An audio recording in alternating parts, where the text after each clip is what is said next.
Today on Capital Ideas Live, the Far East moves closer. This train showcases all the regions of the Far Eastern Federal District. Cultures and traditions of the world's nations in the parks of the Russian capital. A large number of festivals that strengthen international ties. Falling in love with Moscow, you come here and you stay here. I came here back in 1990.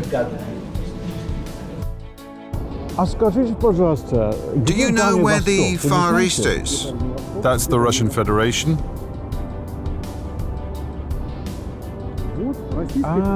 That's the Far East. And that's Yakutsk, by the way. Excuse me, hi, do you know where the Far East is? Yes, we know.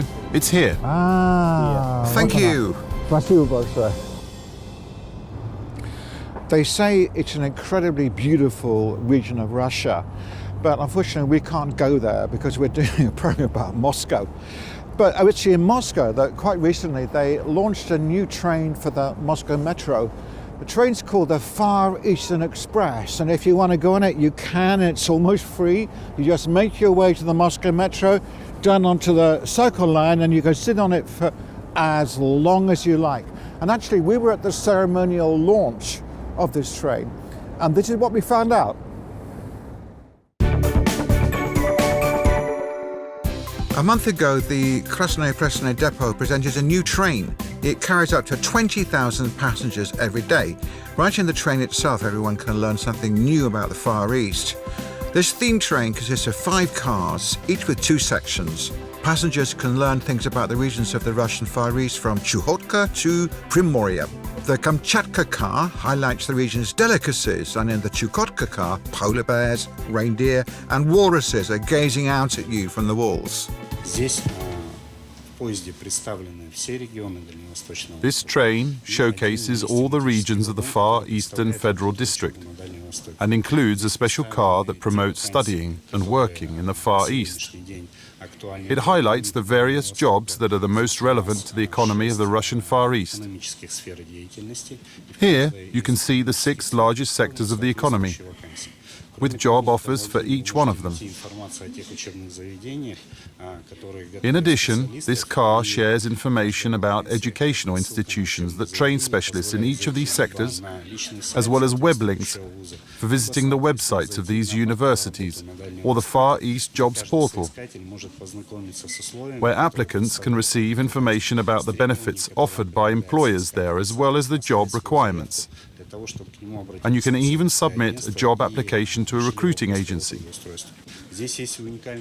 You also have the possibility to find unique jobs that are specific to the Russian Far East. For example, rocket design engineer, oceanographer, or fish breeder. Thanks to QR codes, passengers of the Moscow Metro can immediately receive lots of information about the region and even learn how to apply to the Far Eastern Hector program and receive a free plot of land in the Far Eastern Federal District of Russia. This train brings attention to different aspects of life in the Russian Far East, such as culture, art, careers, and many other interesting things. I think this allows our passengers to both quickly reach their destinations and, at the same time, to learn something new. First and foremost, this is done to help passengers spend their time on the train doing something that's actually fun. This is just one of the new additional services we are bringing to our customers. As you may know, the Moscow Metro is currently focused on developing passenger services, which includes launching projects such as this one. The train also promotes the social network community called Days of the Far East. Muscovites have already had a chance to try this out. This makes the subway ride more fun. When the Andriaki train first showed up, I wish there were more trains like that. And now, 2 years later, the subway is just full of them. I think that first of all, it lifts up your mood, and secondly, it gives you a chance to learn something new. There are things on this train that I didn't know, that I wouldn't even have thought of. It really makes you think. It makes you want to go and read some books or watch a TV program about the Far East. This year, the events of the Days of the Far East in Moscow take place at 2 venues. Their motto is "The Far East is the future of Russia." From December the 3rd through the 9th, a Far Eastern fair was held at Tverskaya Square, and from December 13th through 15th, Muscovites and guests of the city had the chance to attend lectures, concerts and food tastings at the Expo Centre.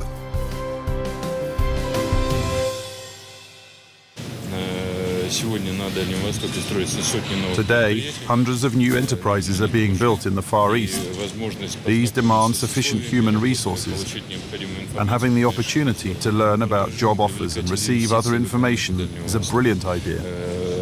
We keep trying to attract new investors to the Far East. Moscow is our country's capital and the largest city in Russia. And numerous financial resources and the people who manage them are right here in Moscow. And we'd like those people to pay more attention to the Far East. We believe that establishing a new business and creating additional jobs is the first and most important step in the development of the region. But we're also well aware that this step alone isn't enough. We know that today in the Far East, it's necessary to build more hospitals, schools, kindergartens and roads. But let's put first things first. For starters, we need to earn money in order to spend it. Therefore, our current focus is on developing the economy, using what's already been done as a foundation. As of today, we've already attracted more than 200 billion rubles to the Far Eastern economy. And we're going to use that same money to further develop the regional economy and social infrastructure.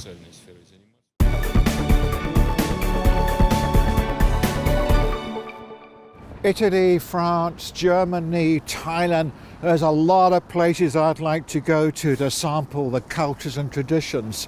But not everybody has the opportunities to fly wherever they like, whenever they want. Then I was pleasantly surprised to find out that I can travel to a lot of these places without leaving Moscow at all.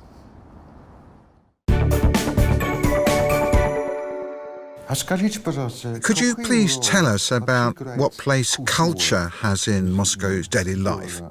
Does it help during times of political and economic difficulties, which no doubt do exist? Moscow is a well-established cultural center. We have hundreds of museums, theaters and parks here. And during recent years, many of them have been given brand new faces. There are so many places where people can spend their time.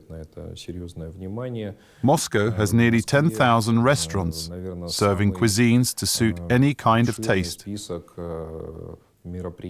is certainly very important for our international guests. Moscow can offer a wide range of events, exhibitions and festivals. And it is no surprise that Moscow is considered to be the best place in the world when it comes to festivals. The city was recently awarded this nomination by experts from the United States. I think that all this together affects how the Russian capital is perceived, because Moscow has recently been breaking all kinds of records in terms of the numbers of visitors coming here. According to the Discovery Channel and magazine, Moscow is one of the most attractive destinations around the world. All this is the result of the recent improvements made to the city's urban environment.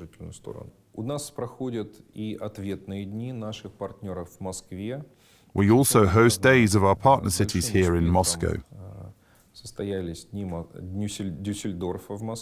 The recent days of Düsseldorf in Moscow was a great success. Days of Singapore and Thai culture days in Moscow brought in large audiences as well.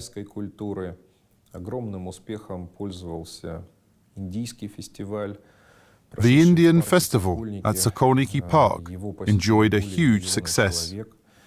It welcomed more than 1 million visitors. All these examples further confirm the need to keep supporting international events. They provide a fantastic opportunity for becoming acquainted with other cultures to have a taste of exotic cuisines, and to learn something about the history and traditions of other countries. Muscovites just love international events like that.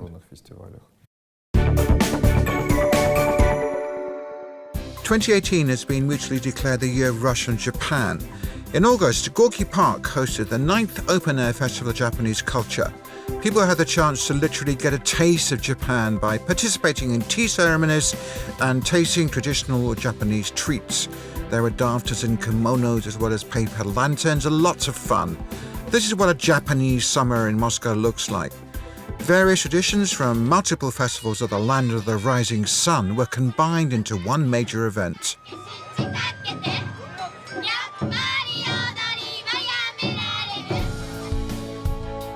The Awa Ordinary Dance is a trademark of the Obon Summer Festival. Anyone could join in and take part. You simply had to repeat after the dancers on stage. Awa Odori is also referred to as the Dance of Fools. It is performed to honor and please the spirits of the ancestors.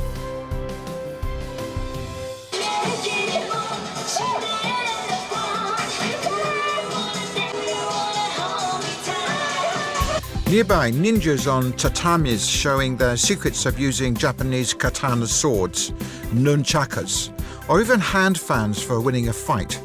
Anyone at the festival could learn how to wear a kimono. The most interesting part is the sash. How the bow will look ultimately depends on the character traits of the person wearing the kimono. There was also an unofficial cosplay competition. Born in Japan, cosplay is the performing art of everyday people impersonating anime, fantasy, or sci-fi characters. On the streets of the present-day Tokyo, it's much more common to meet people dressed up as anime characters rather than people wearing traditional kimono outfits. Russian cosplayers can hold their own against their Japanese rivals. Meanwhile, Sokolniki Park welcomed its visitors to the Festival of Thailand. We want to get to know Russia as well as we need Russian friends to understand and to know us as well. So this is the 5th Thai festival that organized in Moscow. Guests of the festival had the chance to taste exotic fruit, watch performances by Thai artists, and even learn how to cook tom yum soup.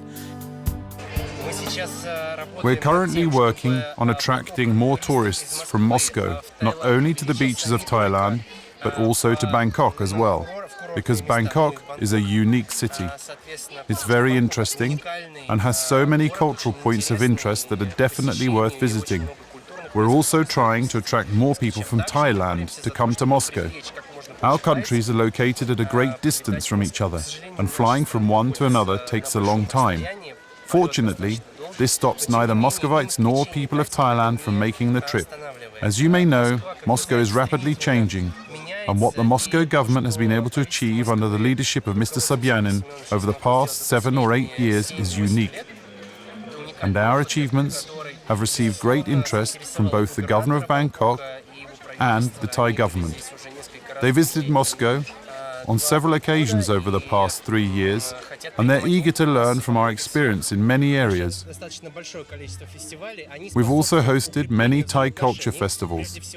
They contribute greatly to the strengthening of relations between Moscow and Bangkok. And as you know, in 2017, we entered into a program of cooperation which envisages the development of countries' relations in terms of transport, education, travel, cultural heritage, and international trade. So, events like this one provide great support for this program, which we've begun in 2017. This year, the Festival of Thailand in Sokolniki Park brought in more than 60,000 visitors.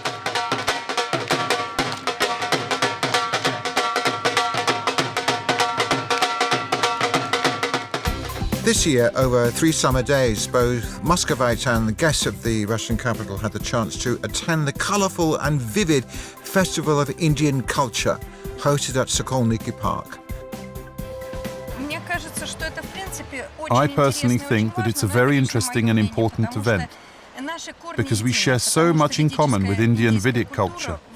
After all, the Russian words for information, principle, and notify all share the same root with Sanskrit word Veda. And I really want to sing for them, and I hope that everyone enjoys my performance. Everyone at the festival had the chance to become acquainted with the rich culture of the amazing country of India and have a taste of its national cuisine. Visitors could savour different spices and teas or sample some natural cosmetics. It was a real oriental bazaar full of decorations, colourful fabrics and national costumes. Last year, the festival attracted around 500,000 visitors. This year, it attracted close to 1 million.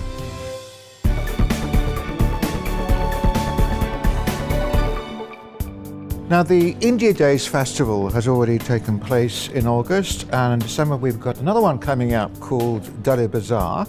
And right now, I'm in an amazing place in Kataigorid, a company that makes clothes, high-class clothes for the elite, and it's called Imperial Tailoring. I'm just going to talk with the founder of that company, Mr. Sami Katwani, who's also the president of the Indian Business Alliance.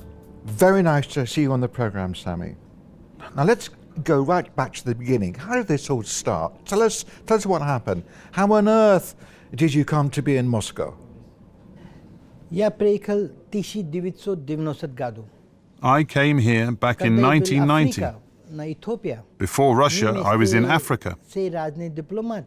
One day, I was sitting with a bunch of diplomats and studying a huge map, trying to decide on my next destination, a new country where I could start a business. One of them pointed at Russia, and that's where I decided my future would be. Now, you grew up in the world of fashion, but how on earth did you come to be the founder of a company of elite male clothing in Moscow? Why Moscow and not Paris, London, Istanbul, or Sydney? When I talk to my clients, I always ask where they think I should expand my business to. And everyone advised I should go to Moscow. And one of my clients told me, now's the most difficult time, but if you stay there, you'll be a king. Second, he told me, do what you can do best. You'll be receiving tons of different offers, but you should stick to what you can do. Third, I'll be grateful to him my whole life for warning me. Don't ever talk to girls who speak your language. They're all from the KGB. Oh. Now, you're president of the Indian Business Alliance. What are that organization's goals and how does it work? This year, we're celebrating the 25th anniversary of the Indian Business Alliance. This alliance was established with the support of the Indian Embassy. I wasn't part of it back then. Now, I've been the president for the last 10 years. How the alliance works is quite simple. We unite all Indians who do business in Russia and advise them about which agency to go with their issues. It's like a united organization that provides assistance to all Indians living and working in Moscow.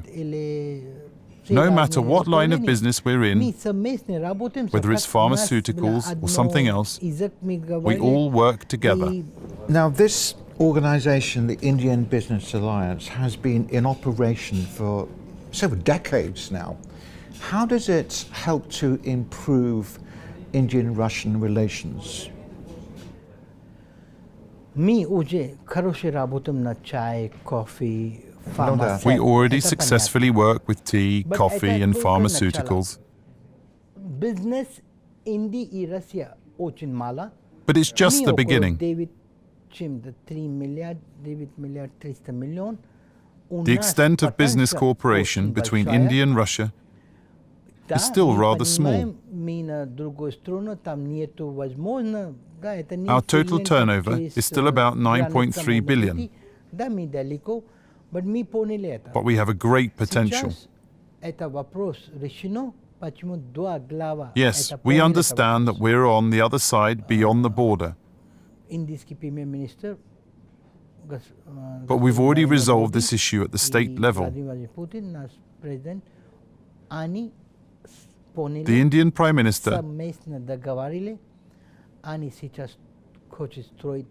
Narendra Modi, and the Russian President Vladimir Putin have jointly signed a treaty. They want to open an international north-to-south corridor. This corridor will allow the easy import of Indian goods to Russia during the upcoming 15 years. That's the first. We can now quickly and easily import goods. The first issue is resolved.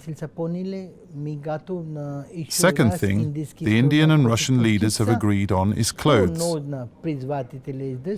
Manufacturers will be able to manufacture affordable, high-quality clothes and import them to Russia. Clothes is the second issue. Russia has a very large territory. India, on the other hand, doesn't have a lot of free space. We don't have enough land to grow food. Russia is going to allocate some land plots for that. And we have highly qualified specialists that we can exchange.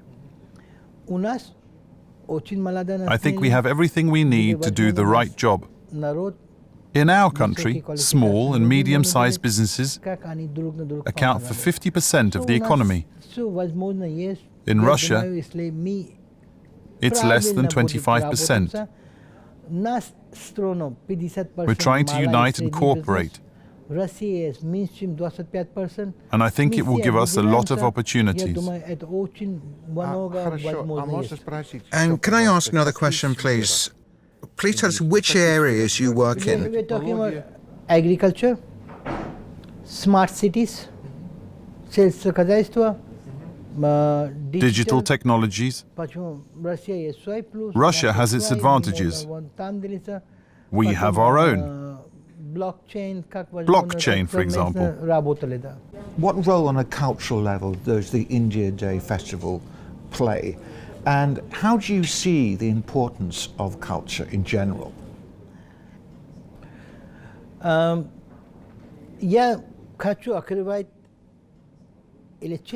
to be honest, I'm the biggest cultural ambassador in Russia. It was me who opened Russia to the international culture. The Days of India project was started 5 years ago. Right. This year, our festival was attended by 1.2 million people. Look how many foreigners have started similar projects over the last 5 years. But it all started with the Days of India. The Days of India is a unique festival. We were one of the people in charge of organizing this festival for Russia. You can go on the internet and see for yourself how many people celebrate this festival. Indonesia, Malaysia, Singapore, and Turkey have joined us over the past 5 years. As a cultural ambassador, I opened India to Russians. We all unite through culture. Sami, great to see you again. Thank you very much. A really interesting conversation. Thank you. Goodbye. Bye-bye.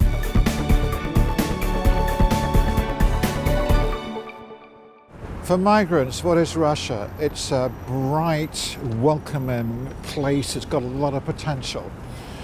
Migrants in general, they like Russia, they like the so-called Russian soul, and they're even prepared to forgive terrible weather, absolutely freezing weather.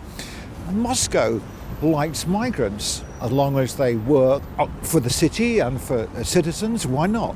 Everything's just as it should be. Next time, we'll show you the other side of the coin. We'll show you how Muscovites are received abroad.